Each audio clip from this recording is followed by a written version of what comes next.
Hi friends, మీషోలో order పెట్టిన kulfi moulds అయితే వచ్చేసాయండి. ఇవి 2 సెట్లు అనమాట. 135 రూపీస్. కలర్ ఇంకా క్వాలిటీ అయితే చాలా బాగున్నాయి కదా. ఇంకా ఈ రోజు అయితే కుల్ఫీ చేసుకోబోతున్నాను. సో ఇంకా హాఫ్ లీటర్ పాలు అయితే మంచిగా మరిగించానండి. ఈ లోపల కొంచెం అమూల్, బాదాం మిల్క్, అలాగే ఒక స్పూన్ వరకు కార్న్‌ఫ్లోర్ అయితే కొంచెం మంచినీటిలోని గోరువెచ్చని నీటిలో మిక్స్ చేశానండి. ఆ తర్వాత షుగర్ కొంచెం క్యారమెల్ చేసి మరిగించిన పాలు కూడా వేసేస్తాను. ఇందులో ఈ బాదాం మిల్క్ మిక్స్ ఉంది కదా, అది కూడా వేసేస్తానండి. కొంచెం కోవా వేసాననమాట.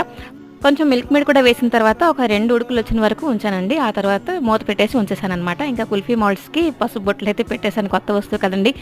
ఇంకా ఈరోజు మా లంచ్‌లోకి క్యాబేజ్ పొడి పప్పు చేసుకుంటున్నానండి. అలాగే హింగు నుంచేసాను. కొంచెం అప్పడాలు కూడా ఫ్రై చేశానండి. కట్టుచారు చేసిన తర్వాత ఇప్పుడైతే కడాయిలో కొంచెం ఆయిల్ వేసుకొని కట్ చేసి ఉడికించిన క్యాబేజ్, అలాగే ఉడికించిన పెసరపప్పు ఇవన్నీ కూడా వేసి కొంచెం సాల్ట్ వేసాననమాట. ఈరోజు వంట చాలా లేట్ అయిందండి. క్యాబేజ్ పొడి పప్పు అయితే విడివిడిగా చాలా చక్కగా వచ్చిందనమాట. ఆ తర్వాత కుల్ఫీ మోల్డ్‌లో ఇదైతే ఫిల్ చేశానండి. ఫ్రిడ్జ్‌లో పెట్టాననమాట. ఎలా వచ్చింది అంటే నెక్స్ట్ బ్లాగ్‌లో షేర్ చేసుకుంటాను.